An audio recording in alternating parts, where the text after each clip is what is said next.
다음 주는 설 명절입니다. 그렇죠? 성 명절이 되면은 좋아하는 사람도 있지만 힘들어하는 사람도 있죠. 올해는 물가가 많이 올라서 힘들고 어려운 이웃들이 차례상 지내기가 참 벅차다고 합니다. 직장 구하기 어려운 청년들, 우리 자녀들도 미리미리 전화하셔서 격려해 주시고 마음에 힘듦이 없도록 이렇게 위로해 주시면 참 좋겠다 생각이 듭니다. 명절이 되면 사람들이 모이죠. 모일 때 제일 힘들어하는 사람은 아마 며느리인 것 같습니다. 그래서 명절이 끝나면 시댁 증후군, 이게 병이 되죠. 근데 요즘 시댁도 사람이 많은 사람이 있는데 시댁 사람 중에서도 사람 나름인 것 같아요. 며느리한테 시아버지나 시동생이나 시아주버님은 잘해주시잖아요. 그죠? 꼭 시어머니보다 더 배기 싫은 사람이 있어요. 누굴까요? 시누이예요. 시누이는 왜 이렇게 올케를 괴롭힌가 몰라. 그래서 올케가 이름이요, 뭐든지 다 캐. 그렇게 뭘 캐요. 올케 다 캔다. 올케다. 근데 시누이가 왜 배기 싫은지 알아요? 똑같은 여성이면서도 같은 나이잖아요. 대부분 시어머니야 나이가 많으시지만은 같은 나이고 자기도 누구 집에 며느리 아니에요? 같은 형편이고. 그런데 왜 시누이가 그렇게 힘들게 만들까? 응원군이 되어줘야 될 사람이. 여러분, 이번에는 그러지 맙시다. 네. 설 같은 명절에 사람이 모이면 또 불편해하는 사람이 누구냐면 기독교인들이 불편해. 저처럼 우리 가정에서 첫 믿음을 가진 사람이 좀 그랬던 것 같아요. 제 할아버지가 참 감사하게도 정월 초하룻 날 돌아가셔서 기일이 섣달 금음이요. 섣달 금음은 요즘 다 모르더라고. 섣달 금음. 섣달 12월 마지막 저녁에 종손이시라 온 친척들이 다 모여요. 발 디딜 틈이 없이 다 모이는데 멀리서 오시니까 자고 가시는 분도 있어요. 그날은 어린 저에게는 어떤 날이었을까? 단체 수금일이었어요. 단체 설날 세뱃돈을 미리 막 하니까 이름도 적어가면서 막 세뱃돈을 미리 받는 날 아주 좋았죠. 그런데 제가 우리 집안에서 처음으로 예수를 딱 믿고 나서는 1년 중에 이날이 제일 불편한 날이 됐어요. 저 혼자 믿으니까 어떻게 지혜를 발휘하고 요령을 부려도 장손이고 종손이 어쩔 수 없잖아요. 그래서 이때 제일 절실한 발언은 뭐냐면 응원군이었어요. 응원군. 누가 나를 좀 응원했으면 좋겠다. 응원군이 있어요. 응원군이 되어야 될 사람이 있어요. 교회 다닌 분이 한 분 계셨어요. 그런데 희한하게 이분이 오히려 더 모른 체 하거나 나에게 믿는 거 티내지 말라고 교묘하게 농총을 줘요. 이 마음이 아프고 암담했지. 이 시대는 믿지 말라 하는 박해가 있는 시대가 아닙니다. 그런데 이런 상황은 훨씬 더 많아. 네 믿음은 내가 존중해. 믿는 것은 존중한데 믿는 거 티내지 말라고 무언의 압박을 하는 사람이 믿지 않는 사람이 아니에요. 오히려 교회 다니는 사람이에요. 가족 중에 교회 다니는 사람이 그래요. 심지어는 이런 경우도 있죠. 자녀는 교회 학교에서 명절 전에 교육을 잘 받아. 어떻게 해라? 자녀는 막 준비를 하고 기도를 가는데 명절에 가보니까 부모님이, 그것도 교회 직분을 받은 부모님이 평소에는 전혀 볼 수 없었던 일을 명절 때 가서 하는 거예요. 자녀가 충격을 받아요. 제가 그런 부모였어요. 제가 믿음이 부족할 때 목회를 하기 전에는 그런 부모였어요. 자식은 교회 학교에서 잘 교육받은 뒤 직분을 가진 부모인 저는 명절만 되면 돌변하는 그런 부모였단 말이에요. 마태가 예수님이 태어났을 이때에는 태어났는지 안 태어났는지도 몰라요. 그죠? 마태는 예수님이 주 30년 후에 30살이 넘었을 때에 같은 나이 또래죠. 그러면은 예수님이 태어난 30년 전에는 마태는 아주 어린아이였을 것이다. 마태가 뭐라고 오늘 말하는 거야? 우리 부모가 이런 사람이었다고 고발하고 있는 겁니다. 우리 부모가 이런 사람이었다. 복음서 중에서 동방박사 이야기는요, 마태복음에만 기록이 돼 있어요. 하나님을 믿는 집이라고 손님이 찾아왔어요. 동방박사라는 손님이 찾아왔어요. 다 하나님이 믿는 줄 알고 오자마자 그렇게 물었는데 색깔이 불분명한 태도로 겉으로는 환영했지만 속으로는 경계심과 불편함을 가지고 했던 그 장면이, 그들이 누구냐면 내 아버지고 내 할아버지였다고 고발하는 거예요. 마태는. 부끄러운 이야기를 왜 일부러 다른 복음서는 기록하지 않았는데 왜 마태만, 그것도 유대인의 혈통을 자랑하는 마태가 여기 기록했을까? 우리 아버지, 우리 할아버지 좀 보시오, 이런 사람이요. 30년 후에 우리 손자가, 우리 아들이 혹시 무슨 복음서를 써가지고 이럴지 몰라요. 여러분, 우리 동방박사라는 것을 교회 학기 때부터 많이 이야기 들었죠? 잘못 들은 겁니다. 그것은 아름다운 이야기, 동화 이야기가 아니에요. 동방이 어디냐? 동방이라는 나라는 페르시아, 옛날 페르시아 지역이라고 할 수 있습니다. 이 동방박사를 헬라어로 뭐라냐? 마고이. 그래서 마고이. 마고이는 뭐냐면 점성술사, 천문학자 이런 뜻입니다. 별을 보고 운세를 맞추고 날씨를 맞추고 농사의 때를 알려주는 사람. 이 사람이 근데 그냥 우리가 생각하는 우상이나 이단이나 미신을 믿는 점성술사가 아니에요. 그 당시에는 전문적인 학자예요. 그래서 당시에 이 동방에 있는 학자들은 성경에도 몇 번 나옵니다. 굉장히 왕이 맨발로 환영할 정도로 위대한 사람들이었어요. 정책의 나라의 정책을 결정하는 그 돕는 관리들이었고, 또 종교적인 영적인 영향을 미쳤던 애언자이기도 했어요. 이 사람들의 별을 보다가 동방 이스라엘에 메시아 그리스도가 나타나는 것을 알고 먼 길을, 그것도 왕들에게나 바칠 법한 황금 유향 모략이 얼마나 귀한지 몰라요. 신학자들은 이게 얼마나 귀했는지 하나의 집 한 채보다도 더 비싼 값이라 했다. 황금 유향 모략을 가지고 왔다. 아기 예수님을 경배했다는 아름다운 이야기. 그런데 여러분, 몇 가지를 좀 살펴보자는 거예요. 자, 동방박사가 하나님이 예수님이 거기서 태어나시니까 얼른 가라 알려주셔서 이렇게 찾아온 겁니까? 아니면 자기들이 연구해서 찾아온 겁니까? 자기들이 별을 연구하고, 별을 연구해서 드디어 뭔가 누군가 위대한 사람이 태어나겠구나 그러면 그 먼 길을, 그 귀한 것을 들고 온 것도 누가 시켜서 온 거예요? 자기들이 자진해서 온 거예요? 자진해서 왔단 말이에요. 그렇다면 동방박사가 어떤 사람이냐? 동방박사는 깊고 전문적인 지식으로 인한 자기 깨달음과 행함의 결단력이. 지식인이 이래야 돼. 지식이 배워서 뭐 듣냔 말이에요. 세상에 지식인들이 많은데 국회의원 선거에서 어떻게 공천 받아보려고 시끄럽기만 해. 도대체 지식인들이 뭘 하는가 모르겠어요. 내가 지식인들을 뭐라고 하는 게 아니에요. 지식인이라는 것은 자기가 갖고 있는 깨달음이에요. 학문적인 깨달음을 가지고 그것을 행함해야 하는, 사회에 행하고 결단력이 있게 해야 돼. 동방박사는 그런 사람이었어요. 누가 가라고도 안 했어요.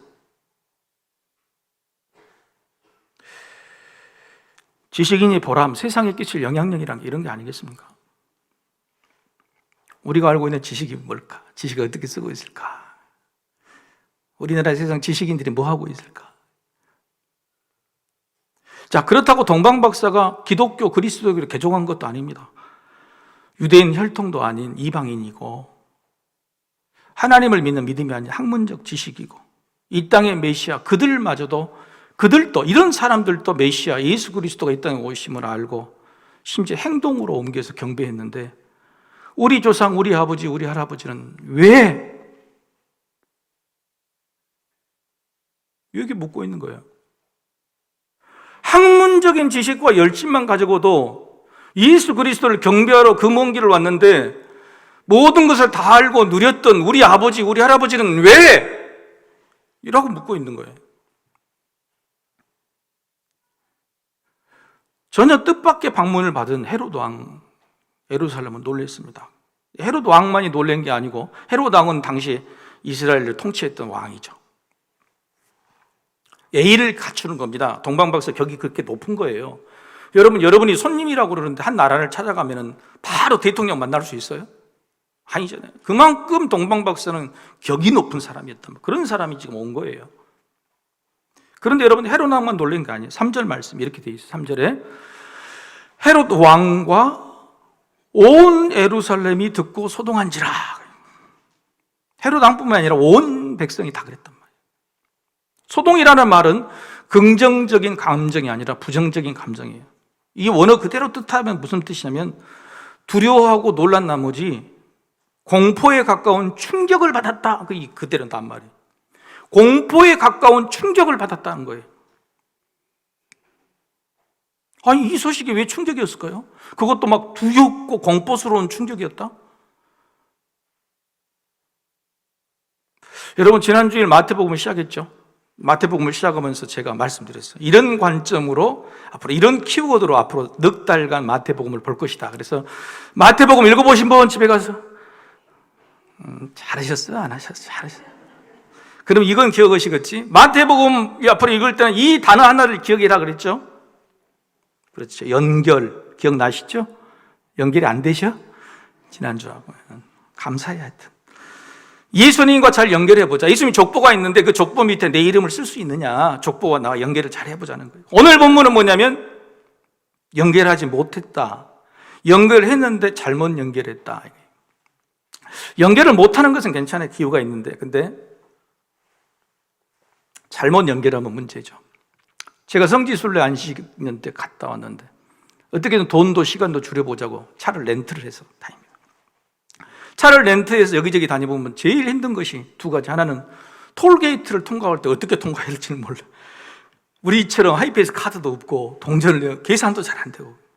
두 번째는 뭐냐면 기름 넣는 주유소예요. 주유소에 가면 우리나라는 딱 두 개만 색깔이 있잖아요. 근데 외국은 뭔 기름의 종류가 그렇게 많아. 그리고 도와주지도 않아요. 내가 해야 돼.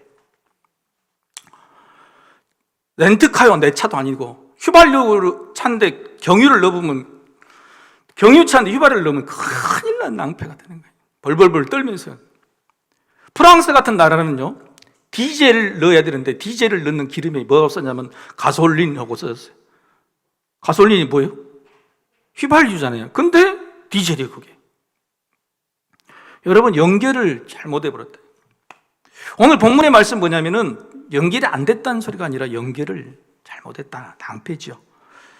자, 헤롯 왕과 당시 지식인들이 소동, 충격을 받았다. 정신적인 충격을 받을 정도로 했다. 그것은 왜 그러냐? 연결을 잘못했기 때문에. 연결을 왜 어떻게 어디다가 연결했느냐? 화면을 보고 한번 읽어보십시다. 자, 시작. 아는 지식을 두려움에 잘못 연결했다. 지식을 어디다가 연결해버렸다고요? 두려움에다가 연결했다는 거예요. 여러분, 학교 다닐 때 영어 공부 열심히 했죠? 저도 인생에서 공부를 많이 했는데 공부의 절반은 영어 공부를 했던 것 같아요. 어마어마하게 했어요. 여러분, 뭐 선생님이 잘못 가르쳐 주셨습니까? 우리가 열심히 안 냈습니까? 그런데 지금 다시 공부해. 영어가 입에서 안 나와. 입에서 안 나온단 말이에요. 영어 공부를 다시, 회화 공부를 다시 하고 있는데 영어 선생님이 10명이면 10명, 100명이면 100명이 다 똑같은 말을 해.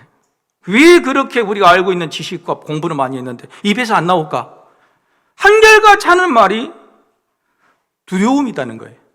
영어를 알고 있는 지식을 두려움에다가 딱 연결해 놨어요. 외국인만 보면 두렵고, 외국인이 나타나면 그 사람이 영어로 물어볼까 두렵고, 내가 무슨 말을 영어로 제대로 말 못할까 봐 두려웠다는 거예요. 그것을, 그 연결을 깨야지 영어가 나온대. 지식이 나온다는 겁니다. 헤롯 왕과 이 유대인 지식인들이 소동, 충격을 받은 이유는 동방박사가 찾아왔다는 점이 아니고 동방박사가 와서 했던 질문 때문이에요. 뭐라고 질문했냐? 찾아올 수 있죠. 방문할 수 있죠. 뭐라고 질문했냐? 유대인의 왕으로 나신 이가 어디 계시냐? 유대인의 왕으로 나신 이가 어디 계시냐는 거예요.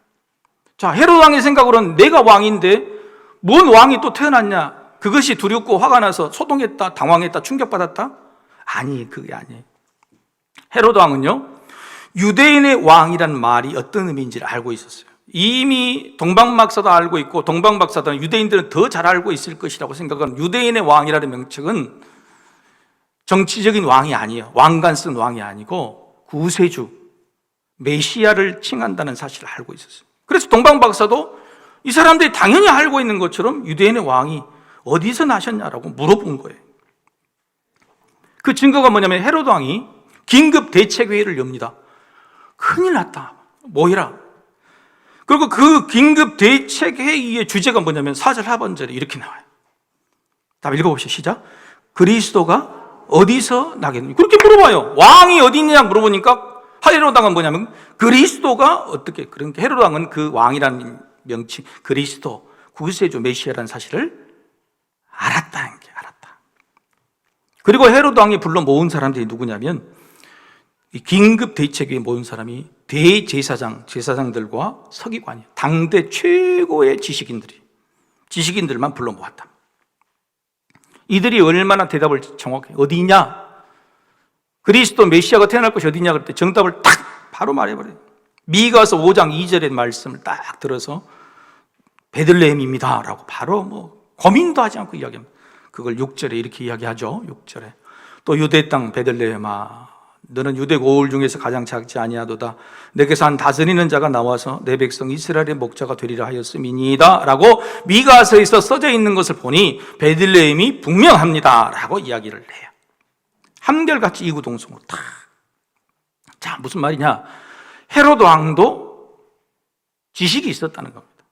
유대인의 왕이 메시아 그리스도가 온다는 사실 지식이 있었고, 심지어는 지식인들은 그것 베들레헴이라고 삼척동자도 알게 됩니다. 아는 일입니다라고 알고 있었다는 거예요. 자, 여러분 한번 생각해 보십시다. 수백 년 동안 기다렸던 메시아 대망사상이 한 번의 말에 메시아 그리스도라는 말을 알고 어디에 태어날지도 알고 있는, 자기가 알고 있는 지식이, 그 지식이 진짜 현실로 다가왔어요. 동방박사가 태어났다 그러니까 태어난 그 지식이 현실로 내한테 다가왔단 말이에요. 그러면 사람이 마음에 어떻게 해야 돼? 자, 나 20년 동안 내가 영어를 갈고 닦았어. 입이 더 회화가 돼. 그러면 여러분 뭔만을 기다릴 거예요? 외국인 만나기만 기다리지. 외국에 나갈 일만 기다리는 거예요. 근데 그 기회가 왔다 그러면 마음이 여러분 충격을 받아요? 아니면 막 벌벌벌 떨리고 기쁨이 막 돌아요? 기쁨이 돌아야 정상 아니에요? 내가 생각했던, 알고 있던 지식, 갈고 닦았던 지식, 그 지식이 현실로 다가왔다면 떨리고 기분 좋고 기쁘고 해야 되는데 세상이나 왕과 지식인들이 충격을 받았다, 두려웠다. 뭐가 그렇게 두려웠을까요? 헤로드 왕은 이렇게 말합니다. 동방 박사들에게 아주 겉으로는 평안하고 친절하게, 아주 평안하고 친절하게 뭐라 그러냐, 속으로는 막 두렵고 충격을 받았는데, 동방 박사요, 베들레헴이라는 곳이랍니다.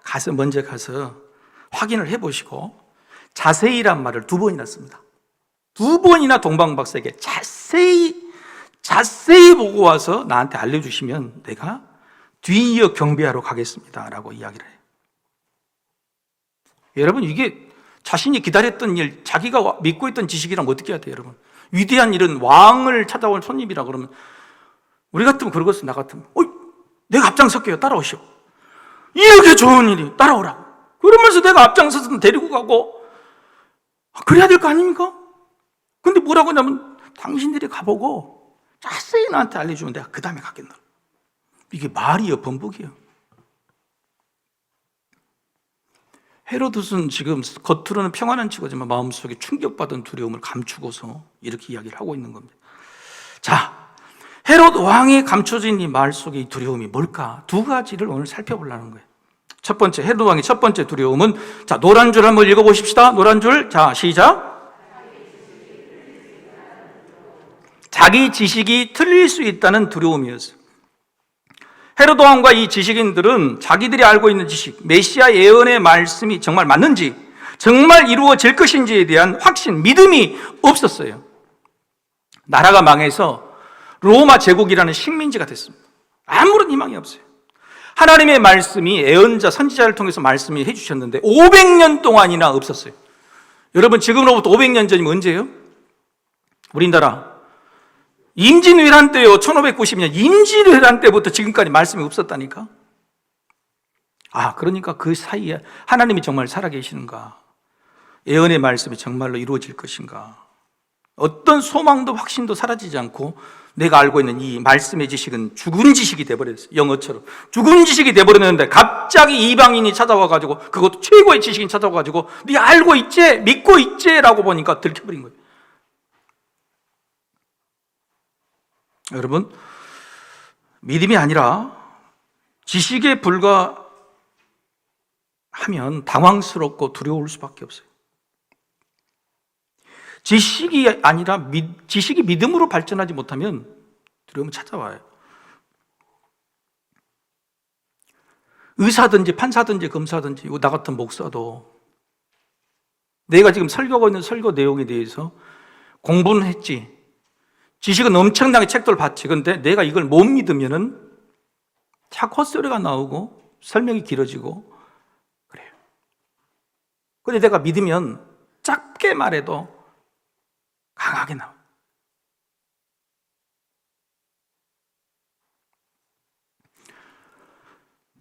적어도 동방 박사는 자신의 학문적인 지식을 확신했습니다.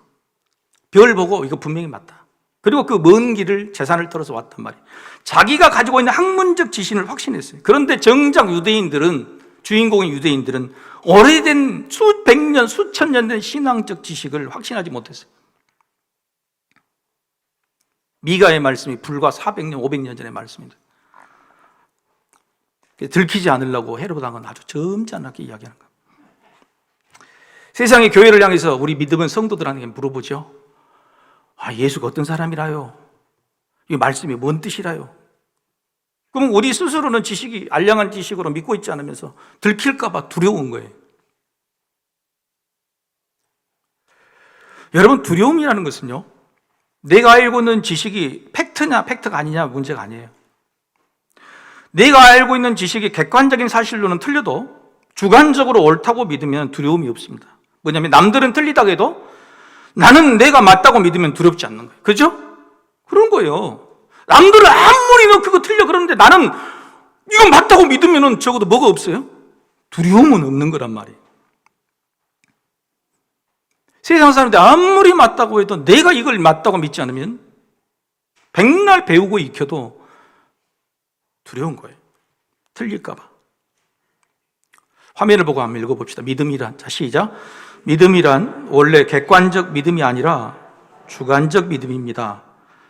계속. 믿음은 팩트, 사실을 확인해서 믿는 것이 아니라 확인하기 전에 옳다고 믿는 것이 믿음입니다. 헤롯왕은요, 자기 지식은 있었는데 자기 믿음이 없었습니다. 그래서 동방 박사의 말을 듣고 자기가 알고 있는 말씀 지식이 사실인지 아닌지 확인해 보라고 하는 거예요. 자기의 생각이 틀릴 수 있다고 늘 생각했던 거예요. 맞고 믿었다 그러면 갑시다. 그렇게 갔을 텐데 아닐 건데 자세히 보고 와서 2번이나 나한테 확인해 달라는 거예요. 여러분, 예수님의 제자 도마가요, 믿지 않고는, 예수님이 부활한 걸 믿지 않고는, 내가 눈으로 보지 않고는 확인한다 그랬잖아요. 근데 그 도마라는 사람이 철두철미한 사람입니까? 팩트를 확인해서 믿는 지식입니까? 아니에요. 그 누구보다도 도마는 두려움이 많은 사람이었어요. 의심이라는 것은요, 두려움이에요. 누구보다도 두려움 많은 사람이 꼼꼼하게 확인을 해요. 그렇죠? 우리 집에도 보면은 막 어떻게 될까봐, 놓칠까봐, 상처날까, 뭐가 될까봐 이런 사람이 훨씬 뭘 많이 두려워합니다. 확인합니다. 아니, 아내를 좀 믿어주면 되는 거 아니야? 남편을 좀 믿어주면 되는 거 아니야? 그럼 못 믿으니까 막 확인하는 거예요. 사도 바울은 고린도후서 13장 5절에서 이렇게 말합니다. 화면을 보고 한번 읽어보시죠. 너희는 믿음 안에 있는가? 너희 자신을 시험하고 너희 자신을 확정하라. 이렇게 이야기해요. 스스로 시험하고 스스로 확정이라는 거예요. 믿음 안에 있는가? 지식에 있다면, 우리의 믿음이 머리로 아는 지식에 불과하다면, 그래서 아는 것이 틀릴 수 있다고 생각한다면 두려움은 반드시 찾아옵니다. 두려움은 반드시 찾아옵니다. 어떤 지식이든지 그 지식을 믿지 않으면, 믿음으로 연결하지 않으면 두려움은 반드시 찾아오고 연결됩니다. 그 신학이든지 아니든지 다 마찬가지예요. 자, 그렇다면 어떻게 자기가 알고 있는 지식, 자기 지식을 자기 믿음으로, 자기 믿음을 자기 확증으로 사도 바울처럼 갈 수 있느냐? 오늘 놀랍게도요, 동방박사 이야기를 해서 경배했다는 이야기가 아니라 마태는 동방박사의 짧은 이야기를 기록하면서 구약성경의 말씀을 무려 5번이나 인용을 합니다. 구약성경의 말씀을 무려 5번이나 가지고 와요. 무슨 말이냐? 구약성경에 있었던 이 말씀 그대로 5번 모든 것이 확실하게 이루어졌다는 거예요. 동방박사 왔다는 게 아닙니다. 그대로 이루어졌다는 사실을 보여주고 있는 거예요. 특히 오늘 본문이 길어서 읽지 않았지만 2장 마지막 23절에 뭐라고 했냐면 나사렛 사람이라는 이 기록이 있어요. 나사렛 사람. 예수님의 부모가 요셉과 마리아가 나사렛에 살고 있는 나사렛 사람이었어요. 그런데 이 사람이 어디에 와서 지금 일을 낳아요? 베들레헴에 와서 일을 낳은 사실이 뭐냐는 말이에요. 그것이 구약성경에 예언이 되어 있는데 그 예언대로 됐다는 사실을 강조하기 위해서 마지막에 나사렛 사람이라고 분명하게 기록을 하는 겁니다. 다른 데는 기록하지 않는 사실. 예언이 실제 사실 역사가 되었으니 이제 믿으라. 우리가 알고 있는 말씀 지식이 틀릴 수 없다. 틀리지 않고 증명되었다. 그러니 두려워 말고 믿으라고 하는 거죠. 우리는 착각할 때가 많아요. 자, 예수님이 부활하셨습니다. 부활하셔서 제자들에게 베드로에게도 나타나시고 여인들에게도 나타나시고 전체 제자들이 모일 때도 나타나시고 따로 도마가 밑에서 도마에 또 나타나셨어요. 그래서 적어도 5번 이상 예수님께서 제자들에게 부활하신 몸을 보여주셨어요. 그런데도 제자들은 어때요? 안 믿었어요. 제자들이 부활에 대한 믿음을 믿지 않고 있다가 갈릴리 바닷가로 고기를 잡으러 갑니다. 고기를 잡으러 가요. 그리고 고기를 잡다가 새벽녘쯤에 예수님을 보게 되는 거예요. 그런데 모든 사람들이 그때 예수님을 보고 있는 반응이 뭐였을까요? 아니, 부활하신 예수님이 몇 번 나타나셨는데도 불구하고 벌써 4번, 5번 나타났는데도 불구하고 여전히 예수님을 봤을 때 반응이 뭐였냐면 예수님이 이렇게 말씀하세요. 제자들이 놀랍고 무서워했다. 여전히 예수님을 놀랍고 무서워했다는 거예요. 그 하신 말씀이 어찌하여 두려워하며 의심하느냐. 어찌하여 두려워하며 의심하느냐. 의심 앞에 있는 것은 반드시 두려움이라는 게 있는 거예요. 두려워하면서 의심하느냐. 자, 보십시다. 저를 보세요. 자, 예수님이 부활하신 것을 눈으로 보고 도마는 손으로 만져봤단 말이에요. 그죠? 대화도 하고 밥도 먹었단 말이에요. 그런데도 여전히 두려워하고 의심해요, 제자들이. 여러분, 우리가 가지고 있는 신앙에 대한 두려움, 의심들이 손을 만져봤다고, 예수님의 음성을 들어봤다고, 내가 뭐 성령의 체험의 경험을 해봤다고, 그런다고 사라지는 게 아니에요. 수없이 그런 기억이 있어요, 인생에. 그런다고 해서 그게 식어버리면 또다시 두렵고 또다시 의심해요. 주님을 만나고 주님을 만져봤던 그 기억, 기적의 기억, 그것으로는 안 된다는 겁니다. 우리 두려움과 의심은요, 끊임없이 이어집니다. 제자들처럼. 그래서 누가복음 24장 마지막에는 뭐라고 기록하냐면 두렵고 의심하는 제자들과 다시 밥을 먹습니다. 다시 밥을 먹고 마지막에 예수님이 결정적인 것을 하세요. 그게 뭐냐면 마음을 열어 성경을 깨닫게 하셨다, 이렇게 기록해요. 성경이 뭘까요? 구약 성경이죠. 제자들의 마음을 열고 구약 성경의 예언의 말씀을 하나하나 되새기면서 자, 예언대로 됐지라고 알려주신 거예요. 그때야 제자들이 의심이 사라지고 평안해지고 믿게 되었다. 할렐루야. 이건 거예요.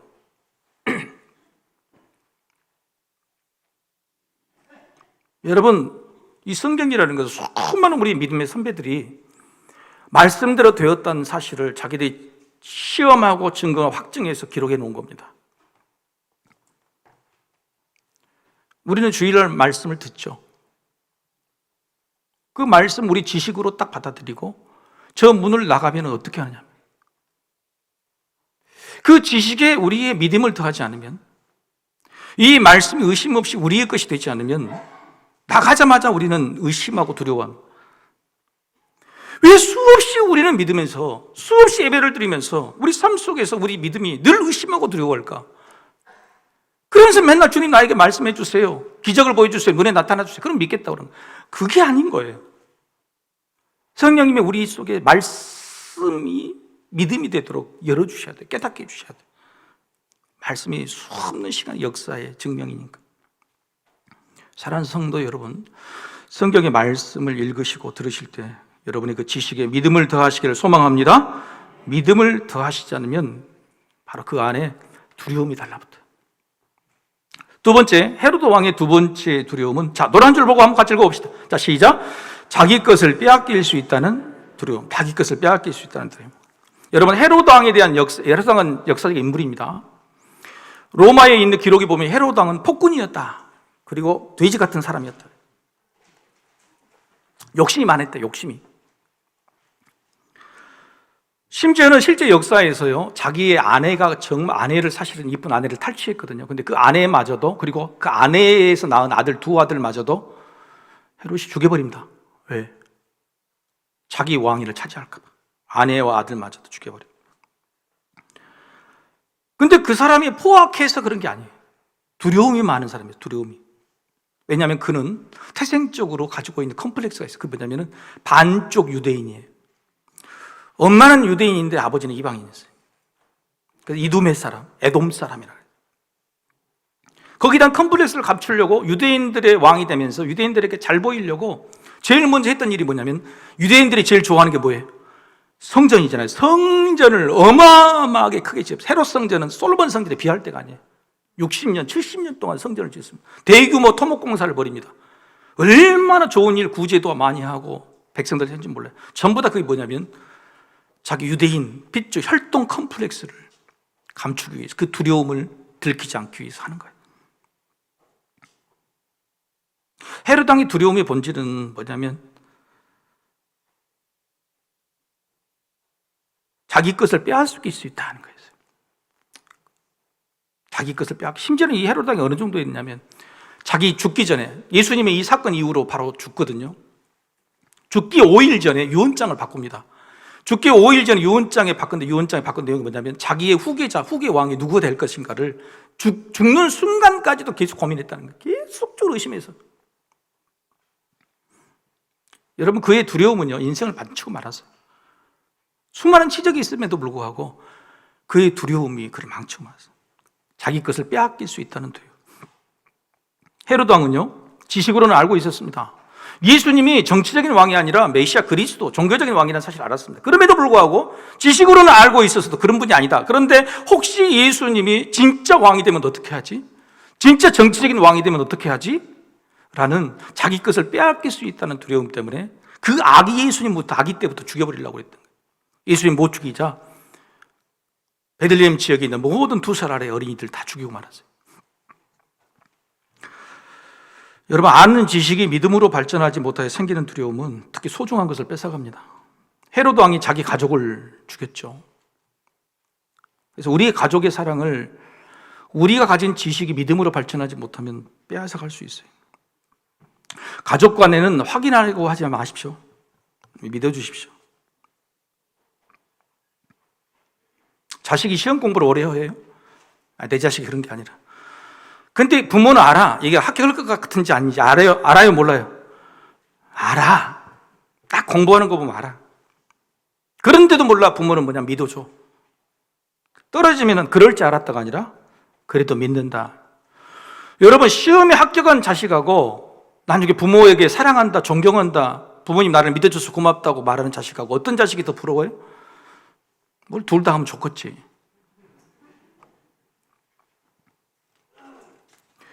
부부관계에도 사랑을 확인하려고 하면 믿음은 더 멀어집니다. 사랑을 확인하려고 하지 마세요. 우리는 이미 서로에 대한 지식이 있어요. 내 남편이고 내 아내다. 그죠?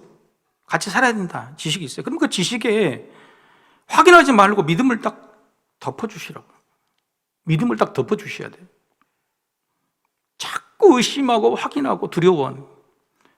믿음을 안 덮으니까 그런 거예요. 계속 어긋나는 겁니다. 자, 이렇게 이제 질문할 수 있어요. 목사님, 동방박사는 최고의 학자들 아닙니까? 자기들이 지식으로 예수님이 태어난 걸 알았는데 나 같은 사람은 무슨 지식이 있어서 그 지식 위에 믿음을 더하려고 해도 믿음을 더하기 위한 지식조차도 없습니다. 그것도 착각이에요. 여러분, 예수님이 아기 예수님이 태어나실 때 동방박사 말고 또 누가 경배를 했죠? 목자들이 경배했어요. 그래서 마태복음과 누가복음을 잘 비교하는 거예요. 누가복음에 그 이야기가 나와 있어요. 목자들이. 자, 동방 박사는 자기들이 열심히 연구해서 스스로 알고 왔어요. 근데 목자들은 어떻게 해서 왔어요? 천사들이 알려주셨어요. 자기들이 열심히 공부하고 지식으로 연구해서 한 게 아니에요. 비천하고 배우지 못하고 아무것도 없는 사람들에게 천대받는 그런 목자, 하나님이 알려주셔서, 최소한의 지식을 알려주셔서 예수님을 경배로 왔단 말이에요. 이걸 비교하는 거예요.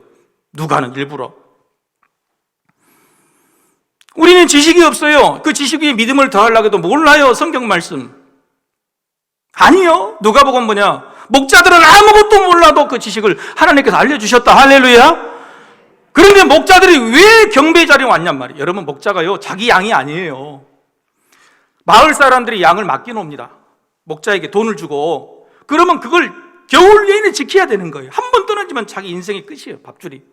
근데 그 목자들이 천사가 알려준 소식을 듣고 어떻게 했냐? 야, 우리 가보자. 우리 가보자.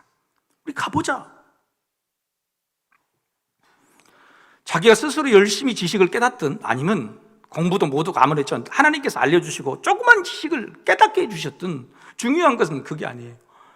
깨닫게 된 지식에 믿음을 둬야 돼.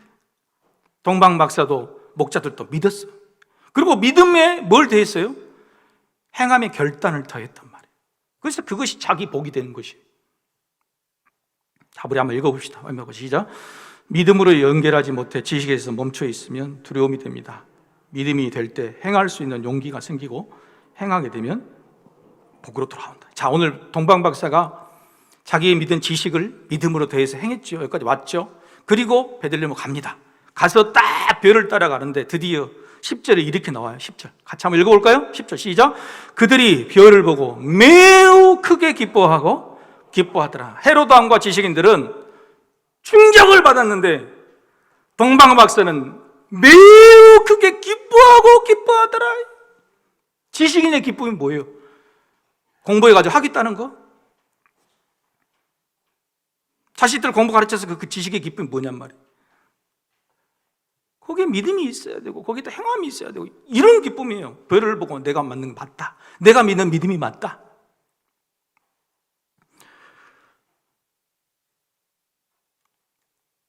이것이 증명될 때 그 인생이 기쁜 겁니다. 근데 우리는 늘 두려워해. 매주마다 공부하고 배우고 말씀 들어도 늘 두려움과 의심이 쌓여요. 이게 뭘까 도대체? 이 고리를 끊어야 돼. 지식을 믿음에 연결 못하면 두려움이 붙어버려요. 두려움이 붙어버려요. 내가 내 자식을 알고 있는데 자식을 믿지 못하면 두려움이 갖다 붙어버려. 그냥 붙어버려. 사랑하는 성도 여러분, 우리가 알고 있는 신앙 지식을 믿음으로 연결하는 일에 열심을 내십니다. 삶의 모든 순간 모든 관계가 기뻐집니다. 제가 여러분에게 이 질문을 몇 가지를, 어떤 지식을 어떻게 믿음이, 이게 대표적인 거예요. 이 말씀을 드려볼 때 여러분 지식을, 알고 있는 지식을 믿음으로 연결하시길 소망합니다. 내가 질문을 던져볼게요. 자, 하나님이 수많은 사람 중에 나를 자녀로 택하신 것을 아십니까? 믿습니까? 그렇죠. 할렐루야. 다른 게 어려운 게 아니에요. 하나님이 수많은 사람 중에서 나를 자녀로 택하셨냐. 이게 머리로만 깔랑깔랑하는 게 아니라 믿어야 돼. 그러면 기뻐져요. 내가 하나님이 아버지다. 기뻐진다. 두 번째 질문. 예수님이 내 죄를 모두 용서하심을 아십니까? 믿습니까? 예수님이 내 모든 죄를 용서하셨다. 믿어야 돼. 믿지 못하니까 늘 죄책감 속에 두려워.